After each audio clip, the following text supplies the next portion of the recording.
han preguntado, ¿en la raya qué ha pasado? Digo, ¿qué ha pasado en la raya? Aquí en la raya nada, nada. Que había entre dos familias, estuvieron ahí pegando unos tiros, no sé si vinieron de Alcantarilla o unos gitanos. Se llevaron a cabo 3 registros domiciliarios en donde la Policía Nacional incautó 900 gramos de cocaína y también varias dosis preparadas para la venta y distribución de marihuana. Nada, aquí no sabemos nada. Yo no conozco ni a la gente. No conocemos ni a esos chicos. Los detenidos son un hombre y una mujer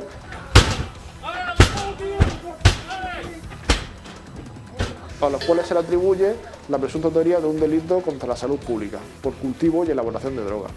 Además, uno de ellos ha ingresado en prisión. Esta persona se ve que quería o intentaba tener relaciones con la chica y ella se negaba rotundamente.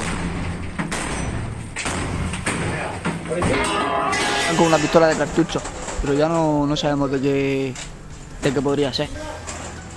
Oímos tiros, pero no sabemos ni qué, ni cómo, ni cuándo. El padre de la chica, víctima del acoso, intentó hacer unas fotografías en la puerta de los daños que había realizado esta persona y uno de ellos impactó contra la cintura de este caballero.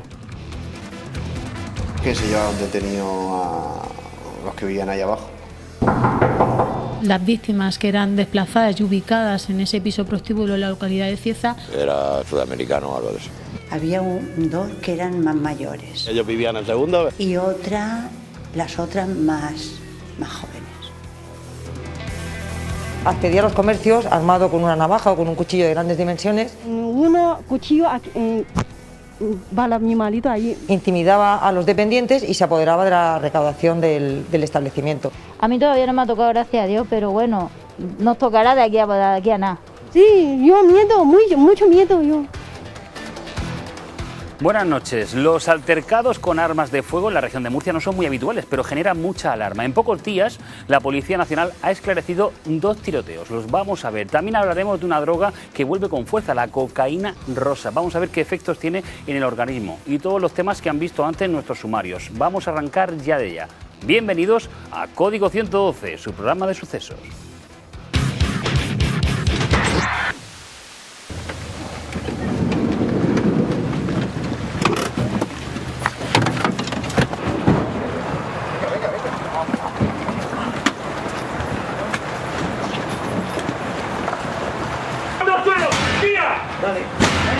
Cambio. Los dos, tira.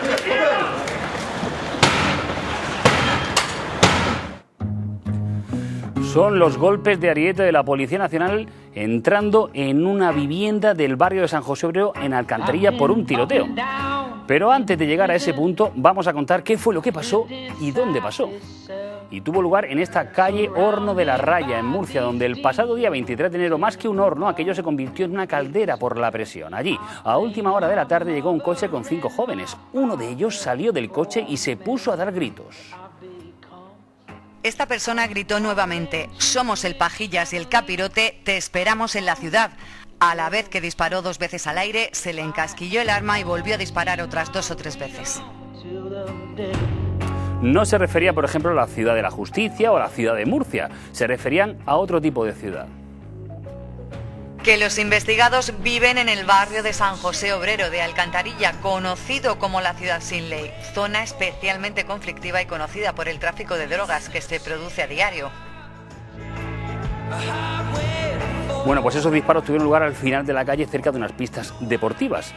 Estaban buscando a un joven con el que tienen un problema de tiempo. Vive en esa calle ese joven, pero en esos momentos no estaba. ¿Cuál es el problema? Se desconoce, como decimos, pero viene de meses atrás. En la zona los vecinos estaban sorprendidos por lo que había pasado. A mí me han preguntado, ¿en la raya qué ha pasado? Digo, ¿qué ha pasado en la raya? Aquí en la raya nada, nada.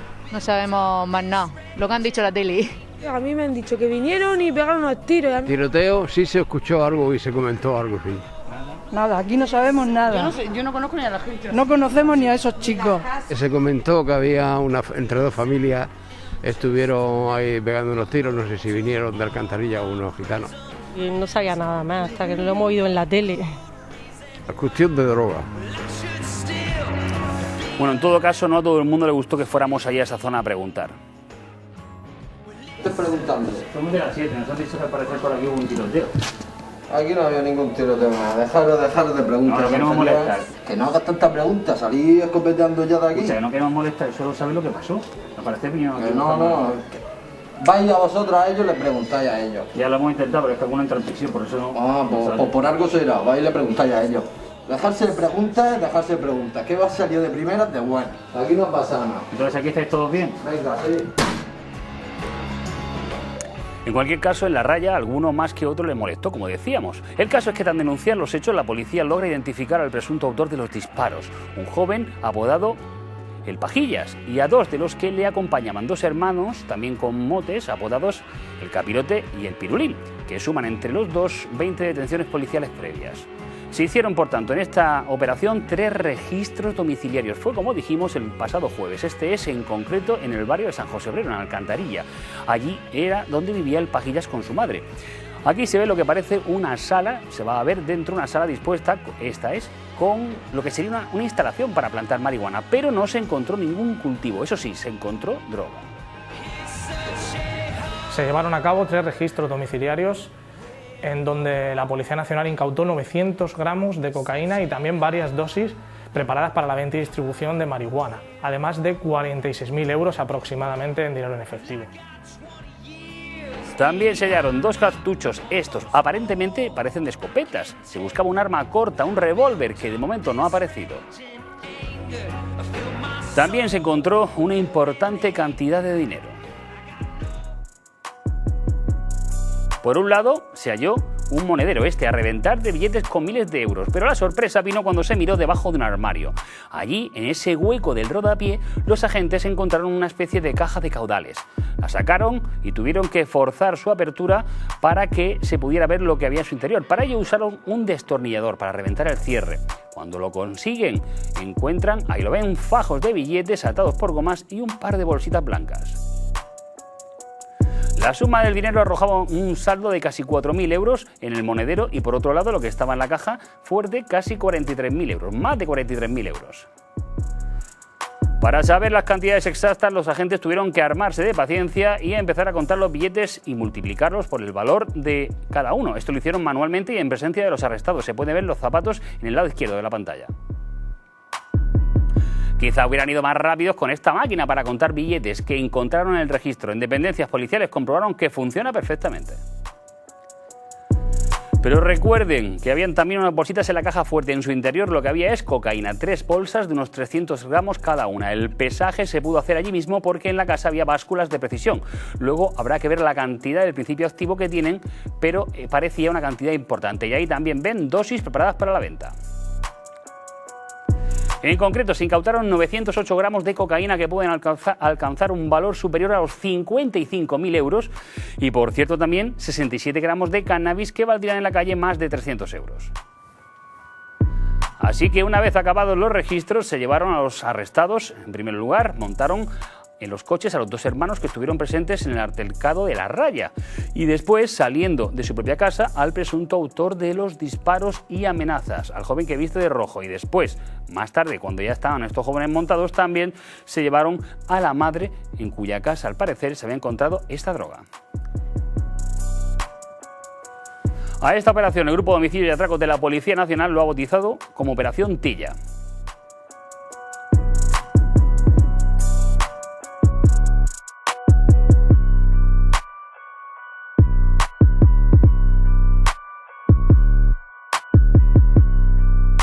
Dos días después, el sábado, los detenidos fueron puestos a disposición judicial en Murcia.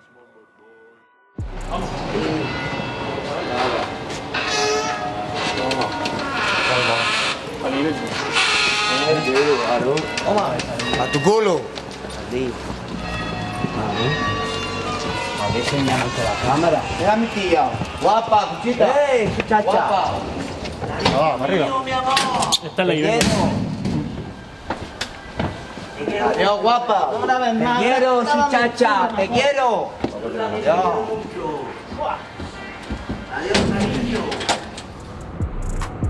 Bueno, pues el Pajillas ingresó en prisión provisional por orden del juzgado. Los otros 2 hermanos, el Pirulín y el Capirote, quedaron en libertad con orden de alejamiento. Vamos a ver los delitos que se investigan en este caso. Finalmente, la Policía Nacional culminó la operación con la detención de 4 personas por los delitos de amenazas graves, tenencia ilícita de armas y también de tráfico de drogas. Así que abrimos una nueva ficha en nuestro archivo. Antonio El Pajillas, acusado de tráfico de drogas, tenencia ilícita de armas y amenazas. La que también pasó a disposición judicial fue la mujer detenida. Nos referimos a esta señora que fue conducida por una agente. El juzgado le impuso una fianza de 5.000 euros y tras su pago pudo salir en libertad. Pues el abogado de estas últimas 2 personas, El Pajillas y su madre, es el letrado Jorge Novella, al que saludamos ya porque lo tenemos en línea. Buenas noches, Jorge. Buenas noches, Alejo. La primera pregunta: en los registros, en la información que nos ha facilitado la policía, no aparece el arma, pero son varios los testigos que sitúan a su cliente pues haciendo disparos. Bien, efectivamente es cierto que existe una serie de testigos que dicen que al parecer escuchan unas detonaciones, pero ni se han encontrado casquillos ni se han encontrado ese supuesto arma que relatan. Debemos recordar que los 2 cartuchos que se muestran en el registro domiciliario son 2 cartuchos que no se corresponden con un arma revólver, que es el que relatan los testigos, con lo cual, a priori, esa tenencia ilícita perfectamente podría no darse. La información de los testigos es que el arma se encasquilló. ¿Eso pudo generar quizá que alguien cogiera los casquillos o directamente hace más palmaria la falta de casquillos? Bueno, puede entenderse que si es un revólver, efectivamente la vaina no sale, pero se practica una entrada de registro y no se encuentra ningún arma relacionada con ese hecho. Lo que discute también esta defensa es que se le dé tanto pábulo a una declaración del denunciante que es absolutamente interesada. Y por nuestra parte, que se acuerde un mandamiento de entrada y registro cuando ni hay casquillo, el denunciante hace una serie de relatos sin el mínimo soporte documental, evidentemente nosotros discutimos la nulidad de esa entrada y registro. Bueno, es posible que no haya soporte documental, como usted dice, que es el que conoce al detalle el operativo, pero hasta donde sabemos, las desavenencias entre el supuesto amenazado y su cliente vienen ya de lejos. Es decir, que sí hay al menos unas pruebas previas de que hay enemistad manifiesta. Así es, como digo, evidentemente se parte de una enemistad manifiesta, pero existe una denuncia donde se hace un relato, de hecho acaecido en el año 2020, donde no se aporta ni siquiera se fija una fecha de un día en concreto donde se han producido esas supuestas agresiones. Por ejemplo, incluso el propio denunciante relata que una de las testigos, que es su pareja, ha sido condenada por un delito contra los investigados, lo cual entiende esta parte que pueden existir motivos espurios que llevaron a esta gente a interponer denuncia contra mi defendido. Y de hecho, ayúdenos a confirmarlo si es cierto o no, hay un proceso judicial también pendiente. Así es, sí, pero a día de hoy, respecto de ese procedimiento, no hay sentencia. En cambio, sí que hay una sentencia que condena a una de los testigos, que es la que relata ese suceso de los disparos. Permítame que abuse de su tiempo. ¿Se sabe el origen de esa enemistad entre ambas personas? A día de hoy debemos partir que existe esa denuncia donde el denunciante hace ese relato. Los investigados a día de hoy, de momento, han guardado silencio, tanto los que se les puso en libertad como mi cliente que ha ingresado en prisión, y será en un momento posterior donde ellos pues den cuenta de si realmente existió ese hecho o no.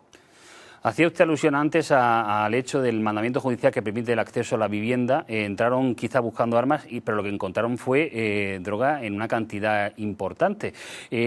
Quizá no era lo que se estaba buscando, pero se ha añadido un delito más a estas personas.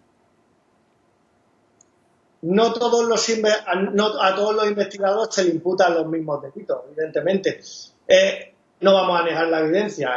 Se encuentra droga, efectivamente, pero partimos, y parte esta parte, y como ya lo hemos recurrido, es que esa auto de entrada en registro es nulo. ¿Por qué? Porque esta parte entiende que la inviolabilidad del domicilio tiene que estar por encima de una denuncia interesada a una persona que tiene una enemistad manifiesta y se basa en motivos espurios y ni siquiera aporta ningún parte médico ni es capaz de fijar la fecha donde suceden esos supuestos hechos tan graves. A partir de ahí, y en el momento que se declara la nulidad de la entrada de registro, todo lo que conlleva, aun habiéndose encontrado efectos de un delito son nulos. Lo tenía apuntado el letrado de verdad. Entonces, el siguiente paso, intuyo por sus palabras, sería recurrir ese auto de ingreso de registro domiciliario. Ya se interpuso recurso de reforma contra el auto que acuerda la entrada y registro. Evidentemente, una de mis clientas se encuentra en libertad provisional una vez que abonó las fianzas, queda solo un investigado en situación de prisión provisional y teniendo en cuenta los hechos que carecen de antecedentes penales, la falta de vestigios, entendemos que podrá acceder dentro de poco a la libertad. No obstante, letrado, existen casos recientes incluso que cuando no se ha encontrado ningún arma sí ha podido haber sentencia condenatoria. Ha podido, pero en este caso, claro, aunque los testigos muestran lo que parece ser un arma, perfectamente puede ser. Vamos a suponer que un suceso ocurre. Ese arma, ¿cómo se puede verificar que es real, que no es simulada, que es de fogueo? No se puede saber. Pues ya... No en este momento. Ya la última cuestión, ha dicho que ya ha recurrido ese auto de registro domiciliario. ¿Cuál será entonces el siguiente paso en la instrucción de este caso ahora? Bueno, evidentemente hacer lo imposible para que salga en libertad provisional el único investigado que permanece en esa situación y a partir de ahí solicitar una serie de diligencias para que se demuestre si lo que relata el denunciante y los testigos es realidad o no. Pues Jorge Novella, abogado, muchísimas gracias por atendernos. Seguiremos muy atentos a este caso. A vosotros siempre, Alejo. Muy amable, gracias. Sin embargo, las implicaciones de la investigación en este caso no acaban aquí, no al menos para el resto de acusados. Si dejamos al Pajillas y a su madre, hemos escuchado la defensa de Jorge Novella, quedan 2 acusados, 2 investigados y al menos para los otros 2 acusados hay algún cargo más. Resulta que la Policía Nacional investigaba una oleada de robos en domicilios en la pedanía de la Alberca. Tuvieron lugar desde finales de noviembre a finales de diciembre. Todos los casos eran de puertas forzadas y cogiendo objetos de valor. Vamos a escuchar a una vecina de la zona. Me pasó lo siguiente, que entraron 2 personas a mi casa. Yo dejaba la llave puesta porque me creía más segura, ¿no? Entonces, como todavía dejaba la ventana abierta y el cristal, pues metieron la mano, cogieron su llave y entraron, como Pedro por su calle. Entonces, cuando yo encendí la luz, yo oí paso. Pues nada, que se metieron a la parte para adentro. Ya habían cogido el monedero que lo tenía encima de la mesa y un reloj, que era de mi marido, ¿no? Encapuchado con la sudadera por la cabeza, y no me decían, no llame, dame el anillo. Me dejaron hecho una porquería. Desde luego no me dieron ningún porrazo, bueno, sí me dio 2 porrazos con el cojín del sofá, para que me callara, me dio así, uno, o el otro no habló siquiera, nada más que hablaba uno, pero era muy alto, así, alto, y desde luego extranjeros no eran españoles. Bueno, no sabemos si el caso de Fuensanta es uno de los que está en esa investigación, pero sí tenemos la confirmación de la policía de que hay una investigación por unos robos contra estos 2 jóvenes. Y alguno de ellos ha tenido lugar muy cerca de donde vive Fuensanta. A pocos metros hay un caso que sí está relacionado, como decimos. Hasta fueron fotografiados estos individuos. Se trata de esta imagen, tomada el 13 de diciembre de 2020. Una vecina vio algo sospechoso en ellos y efectivamente uno al parecer habría intentado trepar a una fachada y parece que robaron en un primer piso. Estos hermanos además fueron los protagonistas de una nota manuscrita, esta que ven, que llegó a la policía local de Alcantarilla, municipio que frecuentan mucho. Esta nota manuscrita, en la que se cita a uno de ellos para señalarlos, lo relaciona con un robo en Casillas. De hecho, se da hasta la matrícula del vehículo que usaron en ese robo al parecer, y que al parecer coincidiría con uno que usaban ellos. A ver en qué queda todo, pero el de la raya no ha sido el único tiroteo que se ha esclarecido en los últimos días.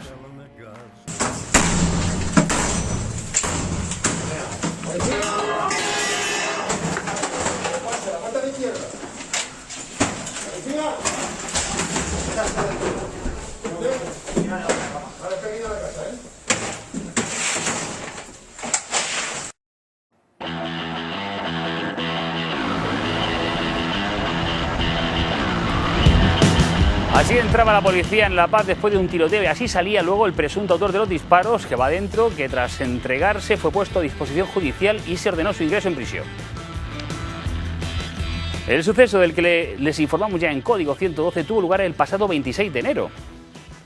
Un hombre al parecer llevaba un tiempo acosando a su vecina, invitándole a mantener relaciones sexuales, pero esta decía que no. Llegó incluso a algún tocamiento, que derivó entonces en una discusión entre él y ella, y como consecuencia de ello, el hombre causó desperfectos en la puerta de su vecina.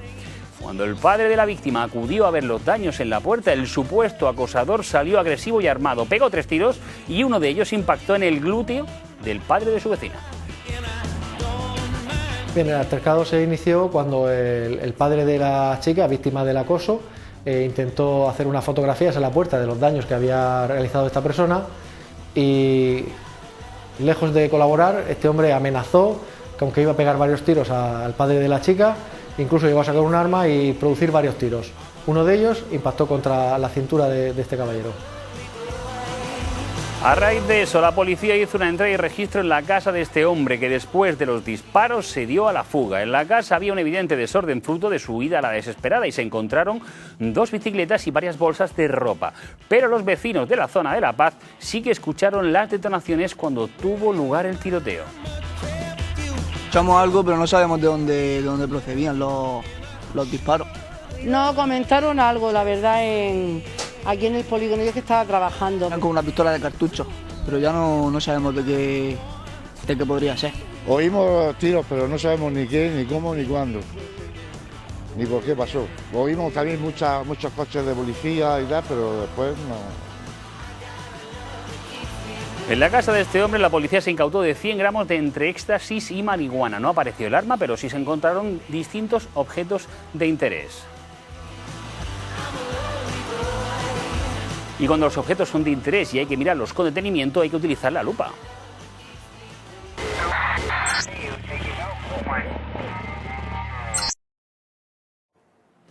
La primera mesa que vemos en la casa destaca por una especie de cuchillo de grandes dimensiones, pero que podría servir para cortar tabaco o marihuana. Sobre la mesa se cuentan al menos 3 paquetes de tabaco, un zumo, una botella de agua, 1 litro de cerveza y 2 botes más de la misma marca. Un abandono de limpieza queremos interpretar fruto de su huida. La otra mesa es una especie de bodegón con lo que ha encontrado la policía. En ella podemos ver, de izquierda a derecha y en rojo, el bote de marihuana sobre el mandamiento judicial, lo que parecen 2 chinas de polen o hachís, y decimos que parecen porque la policía no ha informado de hachís. Y luego la bolsita de éxtasis y en amarillo, lo están viendo ya. Ven alambre para preparar dosis para su venta o distribución, una mira telescópica y una tanita, una balanza de precisión. El tipo se entregó el viernes y ese mismo día fue a prisión acusado de tenencia ilícita de armas, daños, lesiones, narcotráfico y acoso. Y esto que ven son ocupas huyendo de la llegada de la policía en Sendra de Granada, en Los Garres, en Murcia. Estamos en otro tema, pero esto fue también el jueves pasado.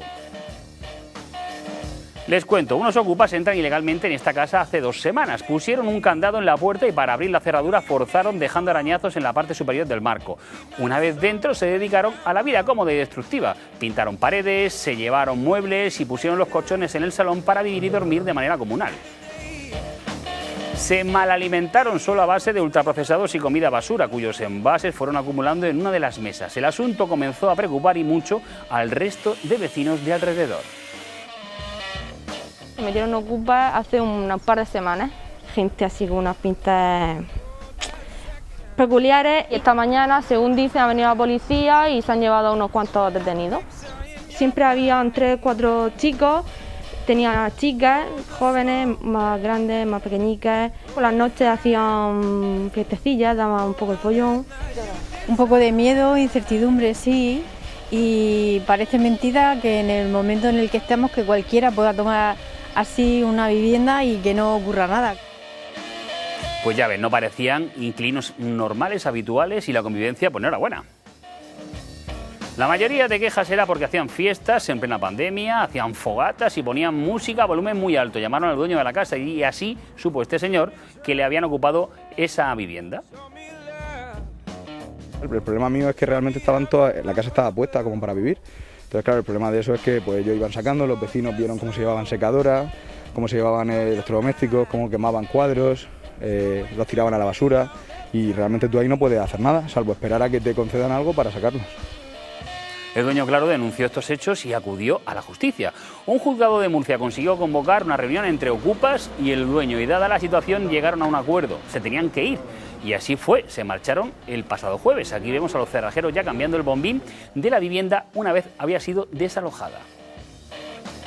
El propietario tiene un sabor agridulce, ha recuperado la casa pero ha sufrido daños y además el desalojo de la casa ha sido un poco más complejo. Al parecer no se hizo directamente por la orden del juzgado, sino porque dentro de la casa hubo un altercado, hubo gritos y los vecinos llamaron a la policía. Y nada, solicité unas medidas cautelares que se me concedieron el lunes, después del audio de escuchar ambas partes, y nada, y al final pues eso, pues hoy tenía que venir la policía, pero se ve que de repente me han llamado, que había unos detenidos y tal, y resulta que los que estaban aquí dentro algo había pasado con unas niñas menores, pero yo realmente no llegué a enterarme de qué pasaba. Al parecer, como fin de fiesta, los jóvenes estuvieron toda la noche de jarana, pero allí había dos chicas menores de edad que afirmaban haber sido secuestradas y que les habían robado el móvil. Cuando llega la policía, algunos huyen, que es la imagen que hemos visto al principio, y otros son llevados a comisaría para ser identificados. Y las menores parece que pudieron recuperar los móviles. Lo único que parece claro, al menos de momento, es que el dueño ha podido recuperar la casa. Ahora, nos vamos a una de narcos.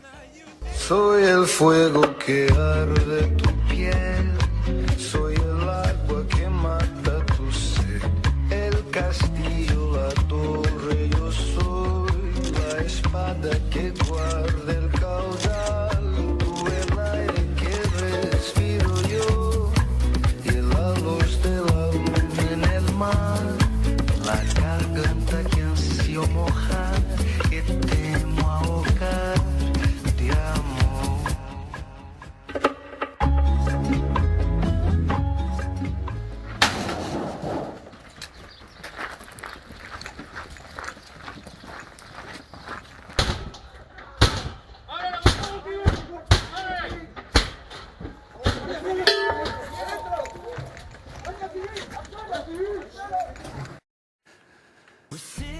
Acabamos de ver la entrada de la Guardia Civil a una casa de las Barracas en Los Belones, en Cartagena. El objetivo era desmantelar un activo punto de elaboración, 20 distribución de droga en el Mar Menor. Hallaron 20 plantas de cannabis, 1,5 kilos de cogollo ya secos, armas blancas, una pistola eléctrica y otra de aire comprimido. Fíjense, este es el bodegón que montó la Guardia Civil para que lo vieran todo. Tienen hasta semillas. También encontraron más de 2.000 euros en efectivo y hubo 2 personas arrestadas. Los detenidos son un hombre y una mujer de 50 y 54 años de edad, a los cuales se le atribuye la presunta autoría de un delito contra la salud pública, por cultivo y elaboración de droga. Además, uno de ellos ha ingresado en prisión. Redada antidroga también en Cieza tuvo lugar el martes por la mañana. La Benemérita detuvo a 4 miembros de un clan familiar. 2 han quedado en libertad y otros 2 pasaron a disposición judicial. Se han incautado importantes cantidades de cannabis, así como también, al parecer, según testigos, han salido armas, escopetas de la casa. Y ahora vamos hasta San Javier, porque allí la policía local paró un coche con 2 jóvenes casi a medianoche, más allá del toque de queda, y en la inspección encontraron algo. Llevaban 6 gramos de éxtasis, marihuana y hachís, pero sobre todo la novedad es esa bolsita que se ve ahí con cocaína rosa, una droga que no es nueva, pero se veía poco por su elevado precio. Además, los jóvenes llevaban 1.180 euros encima en efectivo. Ellos dijeron que todo era para consumo propio. Fueron denunciados por posesión de drogas y además por saltarse el toque de queda. El caso es que esta droga de consumo es residual. Su precio es más elevado que el de la cocaína, pero no es la primera vez que lo estamos encontrando en las últimas semanas o meses. Ya en diciembre una chica fue detenida, denunciada y sorprendida con estas bolsas en la zona de Atalayas, en Murcia. Fuentes policiales aseguran que es una droga sintética, que en Murcia no hay cocineros para este tipo de material que la sepan hacer y que además el consumo, como decimos, es reducido porque es caro. Pero, ¿qué efectos provoca esta droga? Y que tiene, aparte de los efectos estimulantes propios de la sustancia de la feniletilamina, tiene la característica de que provoca alucinaciones. Es una sustancia, en este caso, alucinógena. Sus efectos duran en torno a unas 3-4 horas y su consumo se hace bien ennifada en polvo rosa, bien en cápsula, en comprimido, provoca un cuadro de dependencia como toda la feniletilamina, que su consumo provoca además un deterioro en la medida que provoca una destrucción neuronal. Es una sustancia que en nuestro país ha venido estando presente fundamentalmente en las zonas de costa. Inicialmente era una sustancia que tenía un coste elevado, por lo cual estaba restringido su uso. La última onda de consumo en nuestro entorno fue hace unos 10 años y que de nuevo se ha vuelto a retomar. Bueno, y ahora, a ver lo que pasa con este tipo de sustancias, vamos a cambiar de tema y le vamos a enseñar a ustedes algo que es tan poco frecuente como esa cocaína rosa de la que hablábamos, y es que los vecinos de Los Rosales, en el Palmar, aplauden a la policía.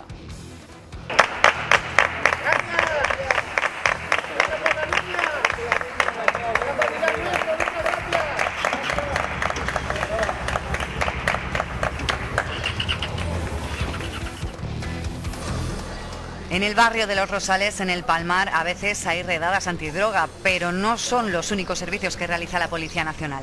El pasado miércoles auxiliaron a una familia. Una menor de 18 meses estaba sufriendo una crisis. A mi hija no la veo bien, prima, a mi hija no la veo bien. ¿Cómo que no la ves bien? Sí, no la veo bien. Nos fuimos al cuarto año y la cría ya empezó pues, a encogerse con los ojos revueltos y la boca como encogida. Salieron corriendo a la calle a la desesperada. Justo entonces estaban ellos. Sí, nos encontramos en la pedanía del Palmar, haciendo un filtro en la avenida de las Palmeras. Un grupo de motoristas patrullaba la zona y vieron a las mujeres y a la niña que no podía respirar. Entonces, en cuestión de segundos, dimos la vuelta a la moto y conseguimos alcanzar a la que portaba la niña en una calle contigua. Inmediatamente le solicité que subiese en la moto, que cogiese a la niña fuerte, y fue cuestión de segundos el poder ponernos en urgencias infantil, donde la dejamos en manos de los servicios médicos que la pudieron salvar. Gracias a su ayuda se pudo salvar a la menor. Nada, le han hecho las pruebas de la cabeza, le han hecho las pruebas de la antidroga para ver si ha tomado cualquier cosa, o pastillas, agua fuerte, amoníaco, nada, la cría no, nada, sale como limpia. Este viernes, familiares y policías se han reencontrado. La verdad que los chicos fueron muy... Gracias a ellos también, pues asistieron a la niña. Muchas gracias. Y gracias a Dios la cría... la ha pasado todo y ya no tiene nada. Por eso se han ganado el aplauso de todos.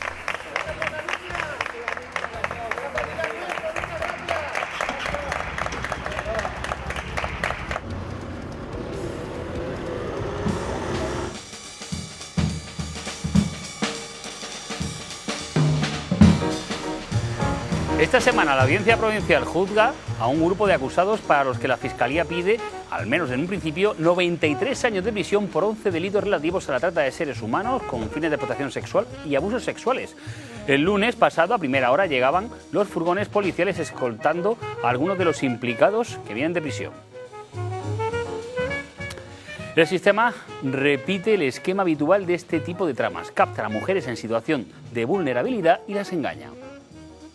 Una de las acusadas captaba a las víctimas en Honduras, de donde era natural. Les hacía creer que venían a España a trabajar en el servicio doméstico. Otro de los acusados las recogía en Barajas, las llevaba a Cieza, que era donde estaba el prostíbulo, y abusaba de ellas. Y allí las tenían prostituidas. Cuando lo consideraban oportuno, las llevaban a otros prostíbulos en otras provincias. Fueron detenidos en enero de 2019. 9 mujeres fueron liberadas. Y además se tuvo conocimiento de que las víctimas que eran desplazadas y ubicadas en ese piso prostíbulo en la localidad de Cieza, luego con el tiempo eran desplazadas a otros pisos prostíbulos de la provincia de Granada. Como suele ser también habitual en estos casos, todo el mundo sabía el dónde, pero nadie quería saber el qué. En un segundo piso de una calle de Cieza era donde estaba instalado este prostíbulo. Allí los vecinos conocían que había mucha actividad y entraba y salía muchísima gente, vamos. Y ellos vivían en el segundo. Era sudamericano o algo de eso. Había dos que eran más mayores y las otras más jóvenes. Por lo menos 5 o 6 policías había, pero Policía Nacional. Es que se llevaron detenidos a los que vivían ahí abajo. Y estos son los acusados en la primera sesión del juicio. Contra ellos en la Audiencia Provincial. Entre los 4 suman penas de prisión de hasta 93 años en un principio. Para obtener beneficios en la condena y ante la avalancha de pruebas, al parecer han optado por admitir sus culpas. Sin embargo, ese reconocimiento no le resta interés al asunto, sino que quizá lo aumenta. Por ejemplo, en el caso de esta mujer, es la hondureña, como decimos, del grupo que engañaba a otras compatriotas para captarlas y que vinieran a España. Durante la primera sesión, y tras escuchar, eso sí, ahí lo ven, a su abogado, que se levanta y pide permiso para hablar con ella, la acusada solo respondió a preguntas del fiscal, que pide para ella, recordemos, en un inicio, 30 años de cárcel. Como suele ser, a las víctimas les pintaban un panorama muy lejano de la realidad. Y para poder enviar dinero a sus países de origen, ¿acabarán ejerciendo la prostitución? Sí. Otro acusado, esta vez de origen boliviano, recogía a las víctimas en el aeropuerto de Madrid, en Barajas, y las traía a Cieza y de paso, pues, abusaba de ellas. Nos referimos a este hombre, hacía los traslados en su propio vehículo, de camino les metía mano como suena, y si le apetecía paraba el vehículo directamente en el arcén y las obligaba a tener relaciones sexuales, algo que pasó en al menos 4 veces. Una vez en Cieza las presionaba para que se prostituyeran. Al menos con 4 de ellas las presionó para que mantuvieran relaciones o hacerles tocamientos durante el trayecto. Sí. Y al menos con 2 personas más llegó a tener relaciones sexuales. Sí. Cuando las víctimas habían sido ya amortizadas en Cieza y habían perdido, permítame la expresión, frescura en la novedad, las movían a otros prostíbulos. Por ejemplo, a los que regentaba esta mujer de melena rubia, regentaba 2 en Cartagena, uno y después el otro. Ella dice que las chicas estaban bien tratadas, que tenían comodidades, que eran compañeras de fatigas y que cuando supo que algunas venían obligadas, entonces ella le aconsejó que denunciase. ¿A qué se dedica usted? Yo ejerzo la prostitución. Además de ejercerla, ¿regenta también o ha regentado al menos 2 prostíbulos en Cartagena? Que somos compañeras, sí. ¿Recibió allí a chicas de Honduras que provenían de... que residían en Cieza antes de ir a esos lugares? Sí, ellas estuvieron muy poquito tiempo. El 60% para ellas y el 40% para gastos de la casa. Esa chica, pues yo siempre he tenido muy buena relación con ella y ella me contó, me dijo que quería hablar conmigo y me dijo que la estaba presionando, entonces yo le dije que los denunciara. Bueno, pues el otro acusado que también declaró en esta causa, que es el que regentaba, al parecer, un prostíbulo en Castalla, en Alicante, pues también admitió sus culpas. Hay que ver, ya, faltaría lo último, en qué quedan esas condenas. Y de un caso que se está juzgando, vamos a hablar ahora de un caso que no va a llegar a juicio. Quítate.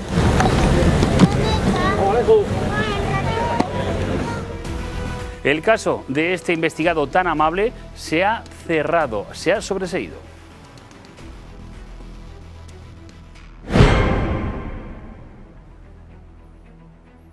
Nuestro protagonista fue detenido en compañía de una segunda persona el 24 de noviembre de 2020. La Policía Nacional y Vigilancia Aduanera hicieron 2 registros, los están viendo, uno en la pedanía del Palmar y el que están viendo en la pedanía de Santo Ángel. Estas imágenes se corresponden a ese lugar, como decimos. En ese adosado se encontraron, ojo, 300 kilos de tabaco en distintas formas. Los funcionarios policiales, acompañados de Vigilancia Aduanera, estuvieron durante horas sacando cajas con tabaco del sótano.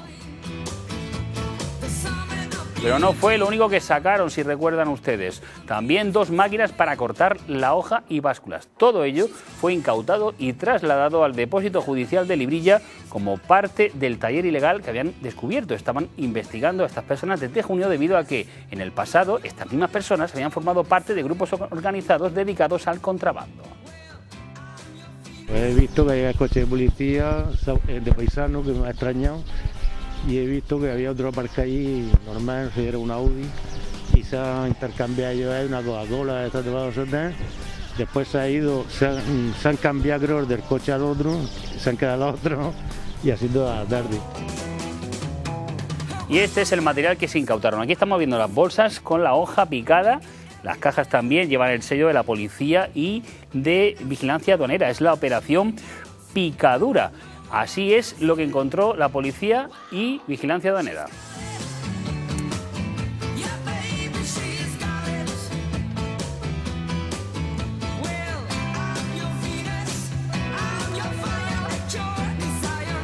Sin embargo, algo ha pasado y es que después de practicarse nuevas pruebas, pues el juzgado ha tomado la siguiente decisión. No integra dentro del concepto de labores de tabaco la hoja de tabaco cortada o fraccionada que requiere, para ser consumida, procesos industriales ulteriores. Procede a acordar el sobreseimiento libre y el archivo de las mismas. Para que pueda ser penada necesita que cumpla una serie de requisitos como estar secadas, alisadas, despenadas y sufrir o por lo menos tener un secado primario y una humectación controlada, y además que contengan glicerina. Pero entonces, si no es para presuntamente contrabando, ¿para qué uno acumula 300 kilos de hoja de tabaco en casa? Siendo legal o no siendo delictivo, mejor dicho, no hay ningún problema. ¿Para qué los tenía? Pues obviamente supongo que para venderlo, pero insisto, si no es delictiva esa conducta, ¿qué problema hay? La jurisprudencia explica que no es lo mismo vender hojas de tabaco sin procesar, que podían ser como hojas de morera para alimentar gusanos, que vender cigarrillos, que es un monopolio estatal y por el que hay que pagar impuestos. Pero al final este tipo de delitos, como nadie sabe hacer las cosas, en principio porque es muy novedoso, pues no tiene razón de ser, y más con la sentencia del Supremo, que la propia vigilancia aduanera en el atestado de 200 o 300 páginas es la que usa, pero la usa a su manera. Cambiando de asunto, el que ha declarado también en los juzgados, este sí ha llegado, y después de 5 meses en prisión provisional, es el hombre acusado de presuntos abusos sexuales, el exprofesor de la Escuela Taurina de Murcia. Ahí lo vemos, cuando fue arrestado durante algo más de 1 hora, estuvo contando su versión de los hechos en el juzgado. Ha explicado que él no cometió abusos a los alumnos de la escuela de tauromaquia o menores de edad, que como mucho tuvo relaciones consentidas con la madre de algún alumno, que él ha sido víctima de un choque entre grupos que se disputan el dominio de la escuela taurina, pero también hemos conocido hoy mismo que otro alumno se ha personado como víctima en la causa. Seguidamente voy a estudiar la posibilidad de pedir un escrito solicitando la libertad provisional de mi cliente, porque considero que no concurren las circunstancias para que siga en esa situación. Como mantuvimos desde el primer momento, declaramos nuestra más absoluta inocencia y hemos venido a dar nuestra versión. En Molina de Segura, cambiando de asunto también, ahí ha habido una intervención policial. Hubo una fiesta clandestina, 12 personas, algo ilegal en estos momentos, pero es que además había como trasfondo, al parecer, un presunto caso de violencia de género. Según los vecinos, no es la primera vez que tienen que avisar a la policía por escándalos. Ellos molestan, entonces no se dan cuenta, hace sus fiestas, sus barbacoas. A la sobrina de Vicente por poco le sale cara la llamada. Voy a hablar con mi sobrina, ella según dice que ellos le amenazaron. Ocurrió sobre las 2 de la madrugada y a pesar de que están prohibidas las reuniones de personas no convivientes, parece que la barbacoa para celebrar un cumpleaños se fue de las manos. 10 o 12 que estaban metidos en un piso y tuvo que venir la policía y tuvo un escándalo, pegaron a una mujer. Los agentes llegaron por un presunto caso de violencia de género. Según fuentes policiales, se encontraron a una joven con sangre en la cara encerrada en una habitación por su pareja. Y ella quería irse a pelear con la vecina y no le dejamos que se vaya a pelear. Eso es lo único. Y ella se cayó y todo eso y dicen los policías cosas que no son. Es lo que cuenta la madre del supuesto agresor. Ellos son los que hacen todo. Le pegaron a mi hijo, el de 18 años le pegaron porque me estaban esposando. Versión muy diferente la de los agentes que aseguran que fueron golpeados al intentar detener al joven. Encima agreden a la policía y agreden a todo el que se ponga por el medio. La fiesta ilegal de la calle Menéndez Pelayo se saldó con 2 agentes heridos y 4 detenciones, 3 de ellas por atentado contra la autoridad y una más por el presunto episodio de violencia machista. Además de una sanción para cada uno de los 12 asistentes por incumplir las medidas anti-COVID. 2 tipos encapuchados entran a un comercio chino en Fuente Álamo. Uno de ellos cierra la puerta y se queda vigilando que no entre nadie. El otro ha aprovechado el desconcierto y portando un cuchillo, ahí se le ve el círculo, un cuchillo de grandes dimensiones, está intentando robar el contenido de la caja registradora. La dependiente y su marido, que ya se han percatado de que les están robando, intentan salir a pedir ayuda, pero se lo impide el ladrón. Están braceando, están forcejeando uno y otro, mientras el otro sigue sin perder el tiempo y no deja de empuñar el cuchillo, sigue registrándolo todo para llevarse el dinero. Los comerciantes chinos consiguen zafarse como pueden del compinche y llegan a abrir la puerta, intentan pedir ayuda en plena calle, pedir auxilio, pero ya es demasiado tarde.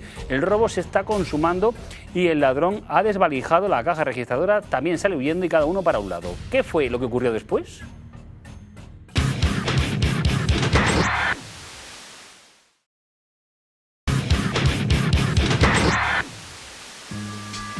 Les comentábamos que en Fuente Álamo, en un comercio regentado por un matrimonio de origen asiático, hubo un robo muy violento a punta de cuchillo. Precisamente allí en Fuente Álamo, la Guardia Civil ha detenido a un ladrón muy activo. Esta persona accedía a los comercios armado con una navaja o con un cuchillo de grandes dimensiones, intimidaba a los dependientes y se apoderaba de la recaudación del establecimiento. A continuación huía a la fuga a pie. La Guardia Civil obtuvo imágenes de las cámaras de videovigilancia de los establecimientos donde se pudo identificar las prendas de vestir que llevaba este joven y también que llevaba mascarilla. Aún así, se pudo centrar la investigación en un vecino del municipio, un joven de 19 años. Vestía ropa deportiva y usaba un cuchillo y tiene 19 años. Es el detenido por la Guardia Civil en la operación llamada Chufe. Estudiaba la rutina y los horarios de sus objetivos antes de cometer los robos. Robos de gran violencia que dejaban marcadas a sus víctimas, como el de este local de comerciantes chinos. La caja lo van. Habían roto la puerta de entrada, habían robado la caja. A las cosas, todo lo van, alcohol, dinero, sí. Se llevaron el alcohol, el dinero, en fin, todo lo que pudieron, rompiendo la puerta además. Sí, sí. Bueno. ¿Estáis asustados? Sí, yo miedo, mucho miedo yo. No bien.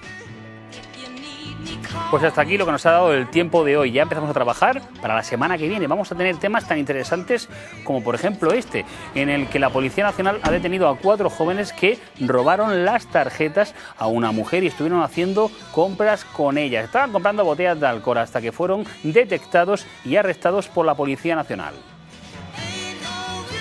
Pero eso será historias como esta la próxima semana. Hasta entonces ya saben lo que decimos aquí. Para cualquier suceso, código 112.